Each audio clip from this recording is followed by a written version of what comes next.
There are a lot of heroes that players have basically written off. These under the radar gems are actually super busted if you know how to use them. That's why in this video we're going to be breaking down the most underrated broken heroes in season 2 and give you tips and tricks along the way. Now, before we get started, definitely check out the Marvel Rivals Academy down below. Today, I'm going to be running a free DPS class that you can come and check out if you want to get better at DPS. I'm going to give you a lot of insights in exactly what top players are doing that you could emulate in your games to start to climb with ease. I can't wait to see you there, but let's jump into the video.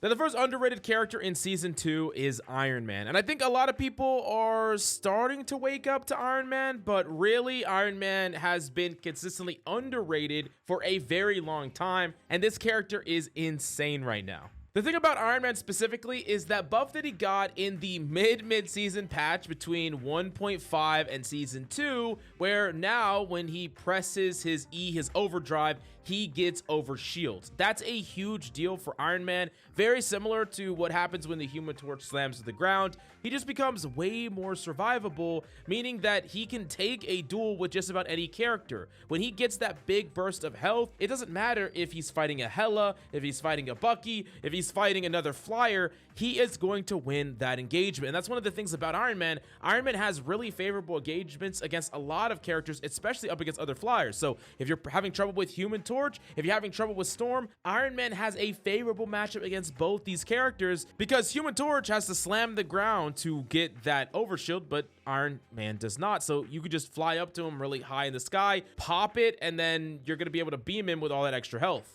Not to mention, you also have an increase in splash damage, so just dealing damage from range is super powerful on Iron Man, whittling down enemy resources. And the number one tip I'll give you on Iron Man is to not necessarily rush things. Like, there are going to be key moments where you can go in, pop your overdrive, and try to kill one of the hit scans that could contest you. But Iron Man actually plays extremely well in the neutral, meaning that if you're just trading damage, this is super favorable for you, because not only could you just generate a pick if people are caught lacking, not constantly healing each other, which happens a lot actually, but just you shooting at enemies, you're gonna bait out a ton of cooldowns, whether that's Loki Totem, whether that's Cloak and Dagger Shift, whatever it is, you're gonna be baiting out these abilities. And also your ultimate's like the Great Decider, where if you can pull it off, you could shut down Luna ultimate, you could shut down freaking any ultimate. Really, it's a perfect counter to a lot of defensive ultimates. I think the one ultimate you got to be really careful of though when you pop Iron Man ultimate is Magneto's ult, because good Magnetos are going to pop their ult in response and then eat it and then chuck their freaking, you know, supercharged ball of damage at one of your supports or whatever. So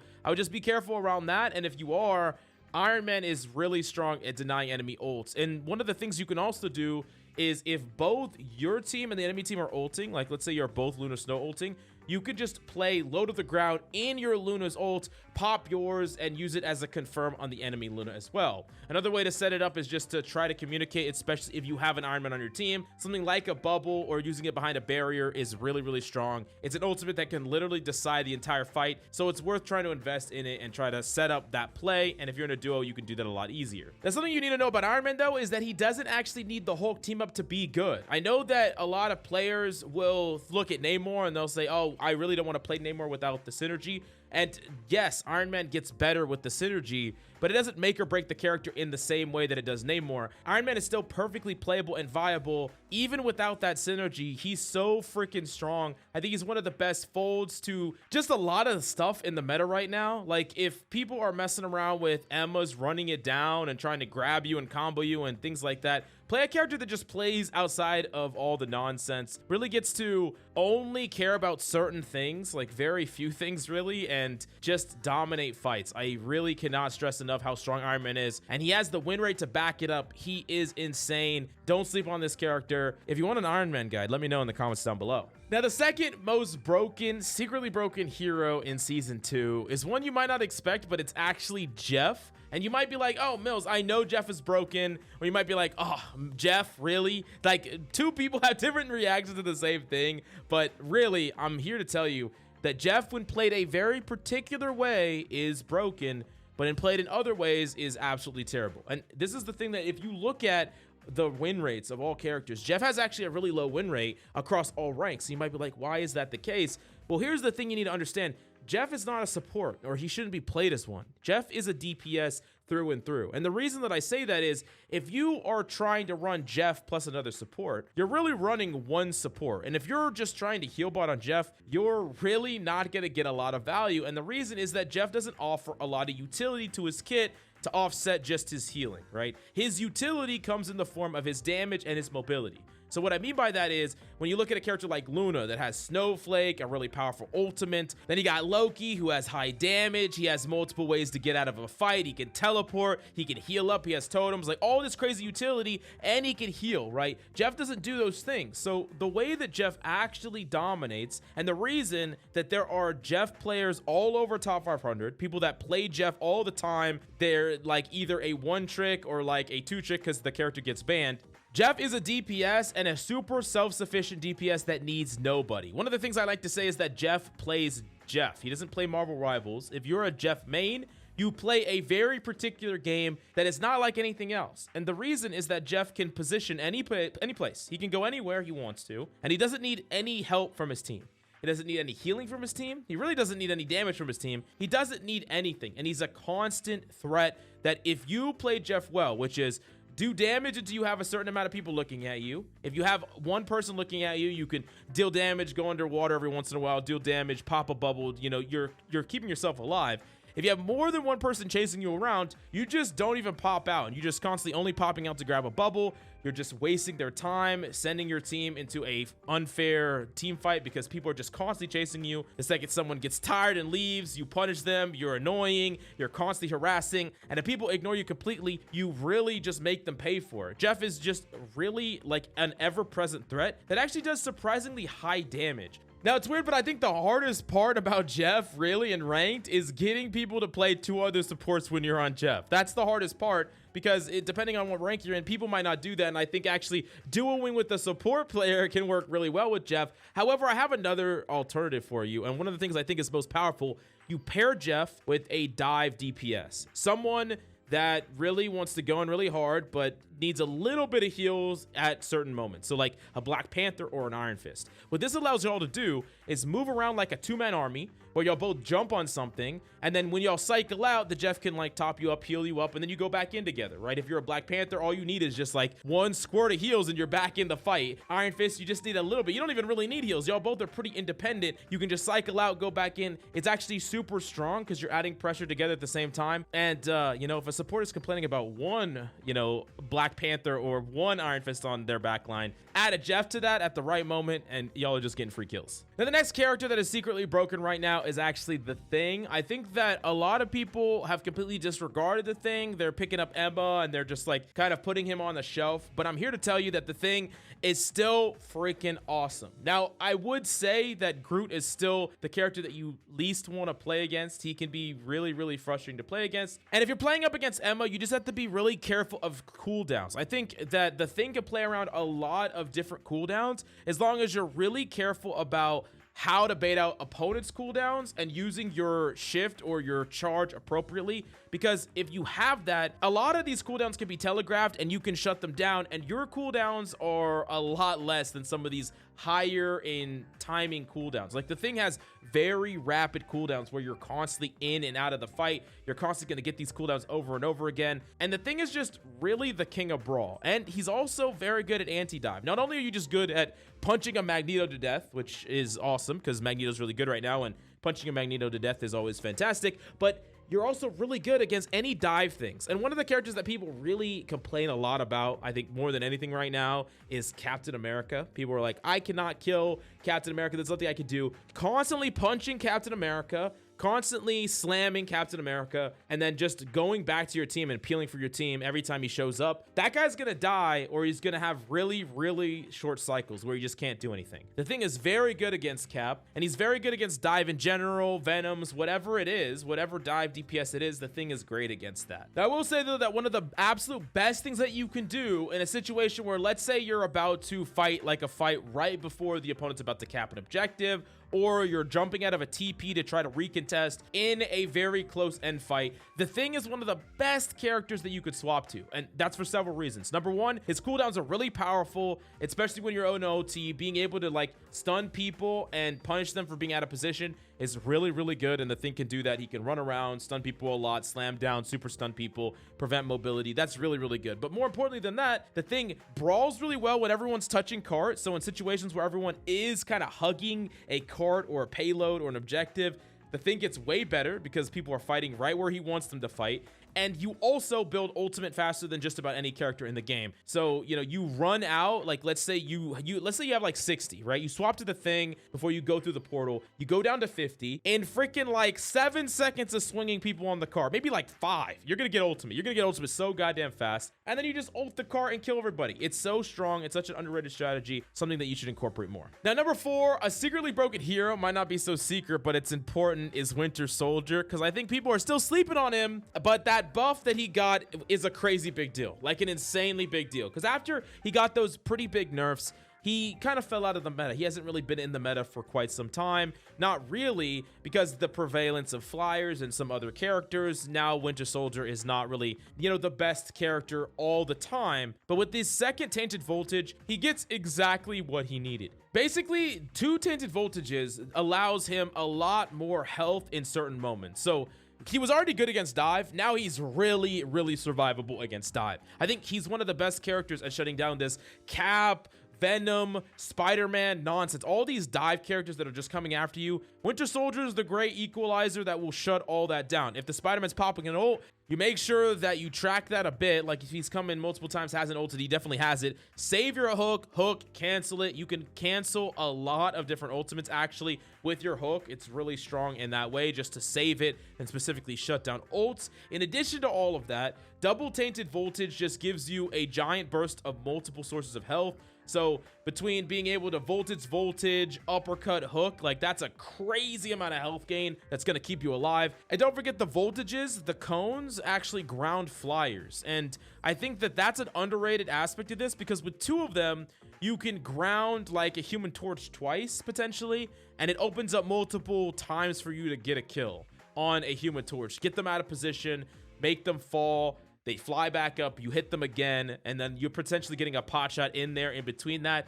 You can actually confirm a kill that way, and I think it just helps his matchups against these flyers, and then like against all this other dive stuff. So against the most dominant things, you know, the flyers that are really good, he's good against those, and then against all of the Iron Fists and just things that want to jump on you, he's good against those. And he plays really well into like with a lot of the tanks they're seeing play. I think he plays really well with Emma. I think he plays really well with Magneto. He plays well against Groot and with Groot. He's just really good right now, and I think that he's gotten to the point where he's a bit underrated, but he shouldn't be. This character's insane, and he's just one of the best all-round DPS right now that doesn't really have crazy bad matchups, but has some matchups that are insanely good for him as well. So yeah, definitely a recommend. And number 5 on the list, we have Mantis. This is a character that is actually starting to dominate in high elo, really high win rates right now.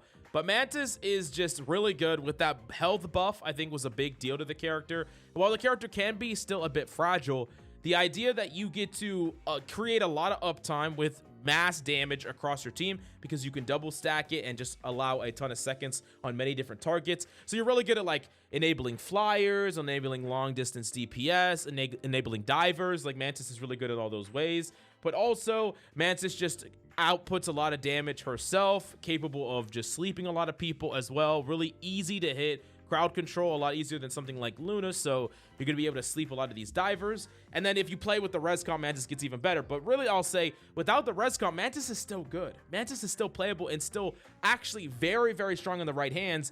You just need to make sure that you have a little bit of an aggressive sentiment, aggressive tempo to you. You can't be super passive with Mantis. You can't just try to play Mantis as a heal bot or something like that. You're not getting the full value. A lot of your value is tied to the damage that you're dealing. And also, I'll say that Mantis is one of my biggest suggestions for a support to play if you're in really, really low elo. And so I'm talking about like bronze, maybe the bottom of silver. If you're in these lobbies, once again, you need to play the game more like a deathmatch than a hero shooter, because you can't rely on anybody. You can't really rely on people to do anything that you want them to do. It doesn't matter the space you make or who you enable or heal. Things are not really going to get done in the way you want them to.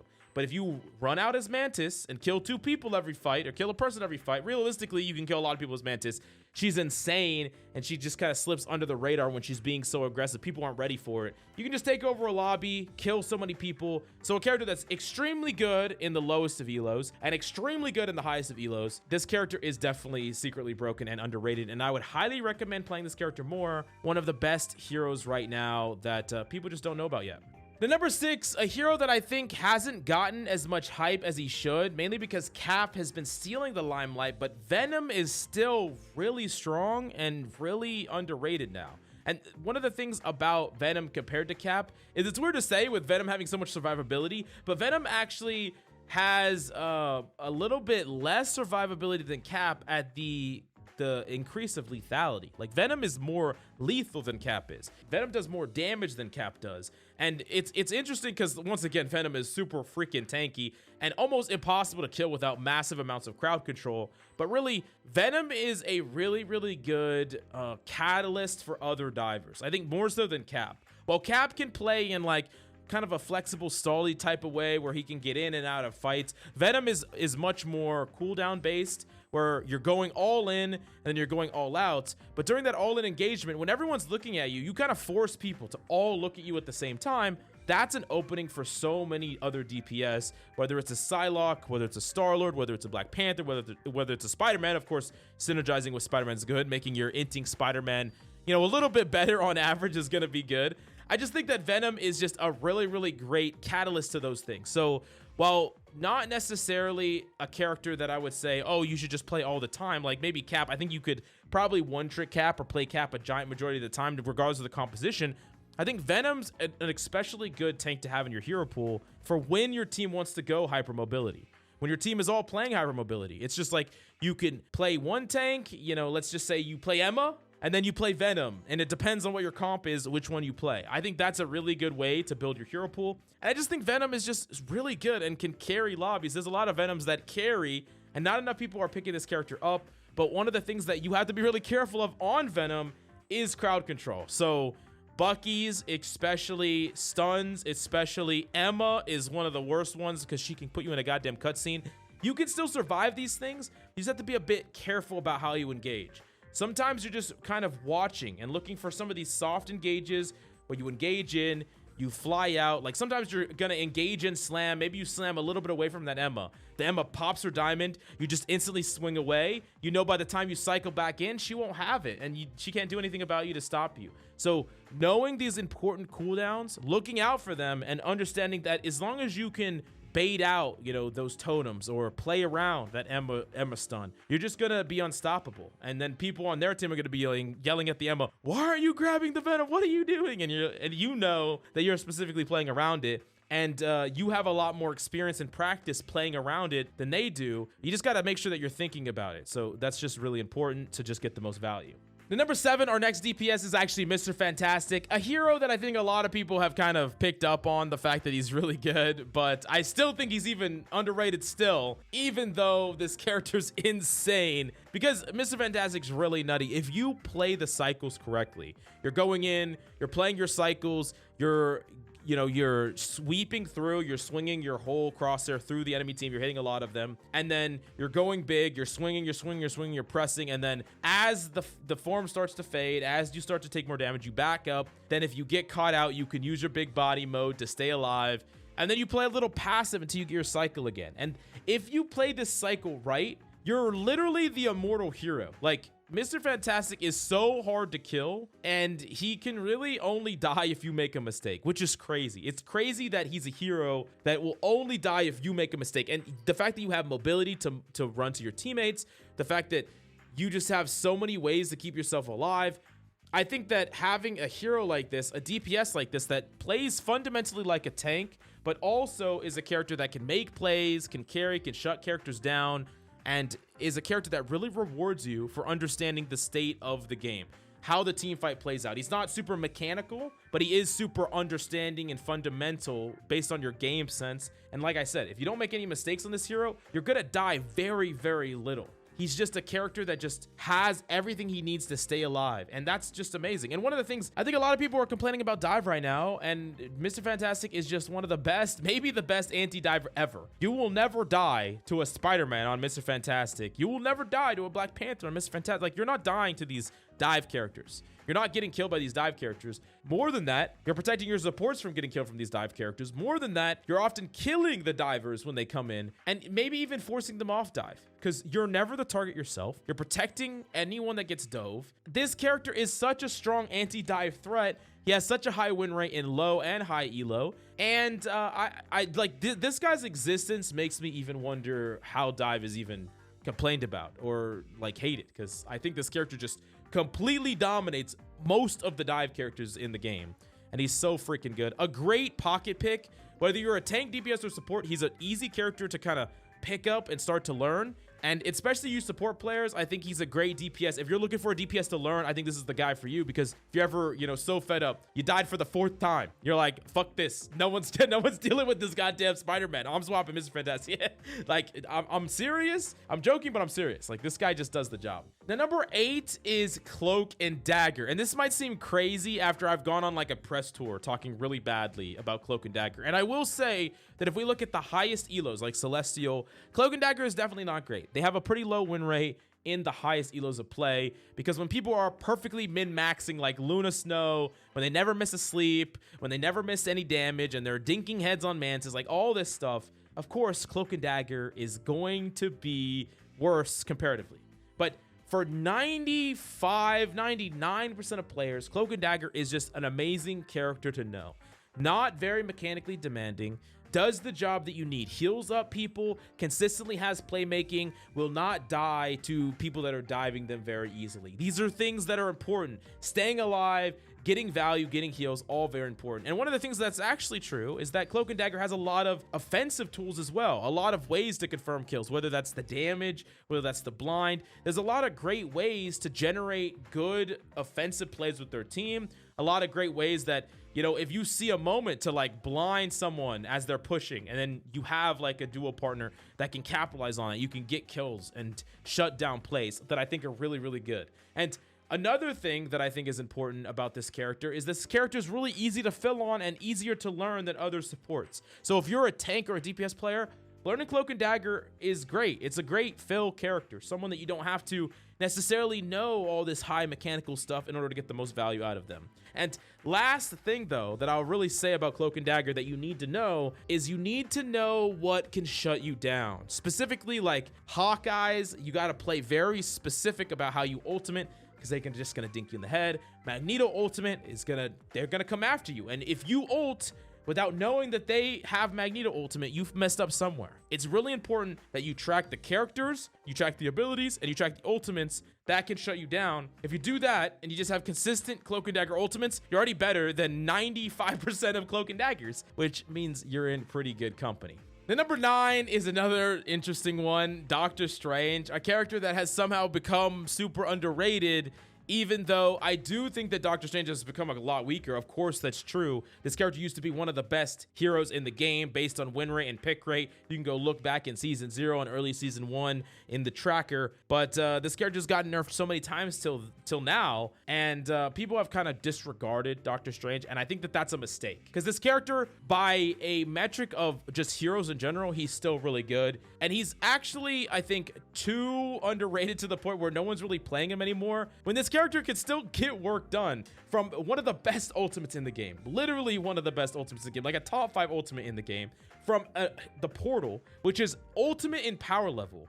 And if it was unultimate, it would be like a top 10 ultimate. So a character has a top 5 ultimate and a top 10 ultimate on the same kit, which is just incredible. In addition to that, the burst is really good. I think Doctor Strange's burst is actually super underrated against divers and characters that want to come in. So like even like brawlers like Magic, but like divers like Iron Fist and things like that. Having an AoE form of burst damage is just really good against characters that want to get all up in your space. It's actually really strong because people don't really expect it, and it's not telegraphed. It could be from behind you or to the side of you. You just have that ability to just, you know, primary fire, melee, burst, and just burst like a giant chunk of damage out of nowhere that people are just not expecting. And that just gets you kills And another thing that I think is underrated about Doctor Strange is that you get a ton of value from flight in a way that other tanks can't.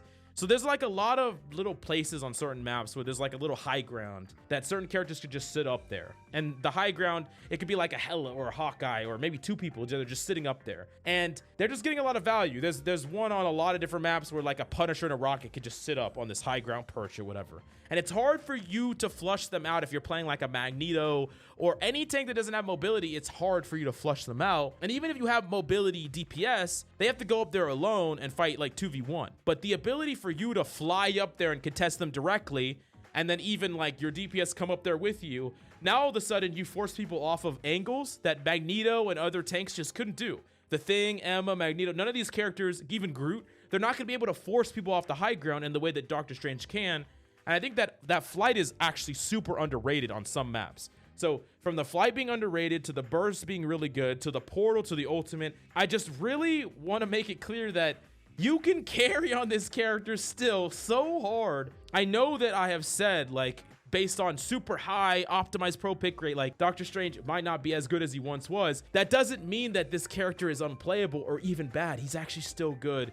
And if you know what you're doing on this character, which I think you should, everyone should learn him. Everyone, tank, DPS, support, you should learn how to play Doctor Strange because you never know who has to portal. The person who is the most optimal to portal is often the guy that dies first. So it doesn't matter who you are, you want to be able to swap. Even if you're a support, you want to be able to swap first because you get a whole nother fight. And if you don't know what you're doing, you're stuck on this character, you're going to be a liability. So this character just needs to be learned no matter how good he is. 1. 2, way better than you think. So yeah, highly recommend. The number 10 is another character along the lines of everything's been flipped to the point where this character is now underrated, and it's Wolverine, which is a character that is hardly banned anymore. Banned less than Spider-Man, which I think is just crazy, by the way, because this character is still incredible. And I think really what really did it for Wolverine is mainly Emma's release, because of course Emma's pretty good against Wolverine because Emma has to use diamond form, or Emma can use diamond form, grip a Wolverine, and she just doesn't care that much about Wolverine and can just shut him down.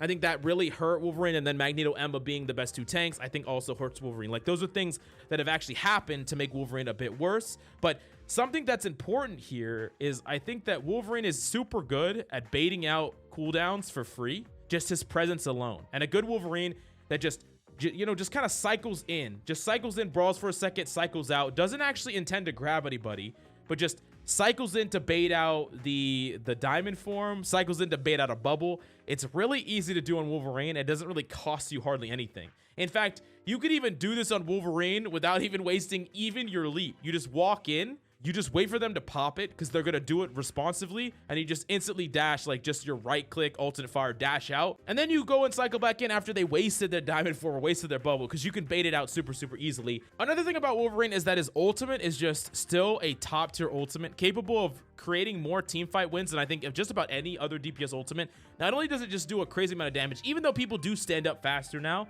it doesn't really matter all that much for how fast this ultimate kills, because it just kills so freaking fast.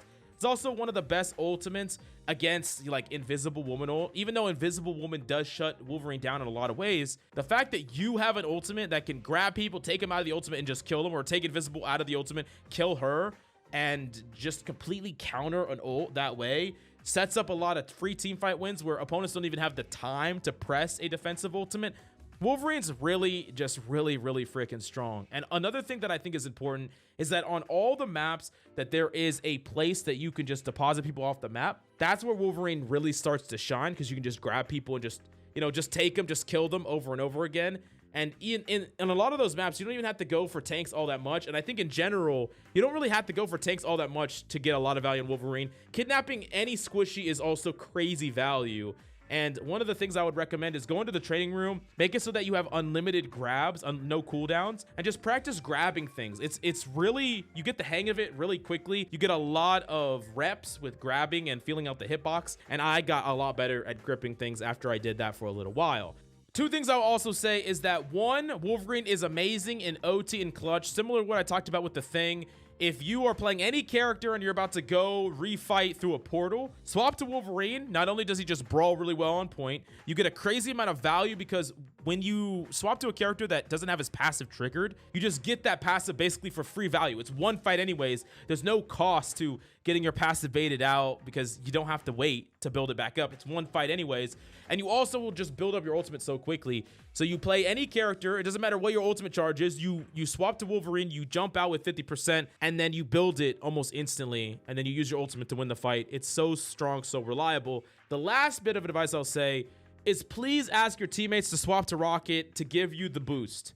Getting that Rocket jump boost can just win you a free fight. Grip a tank, grip anybody, super jump back to your team, get them killed. Like, it's so strong, it's so reliable. Practice doing it. I know it's sometimes hard to not just press the jump button and waste it. Get used to it, practice with it more, and you're just gonna get some free fight wins. And anyways, these are the 10 broken heroes in season 2 that are secretly broken that I think should be played a lot more right now. But let me know if there's any heroes that you think I missed in the comments down below, and definitely check out the Marvel Rivals Academy. Links will be in the description down below. 30 days of free coaching, so check it out right now. Thank you so much for coming by. I hope you enjoyed the video, and I'll see you next time.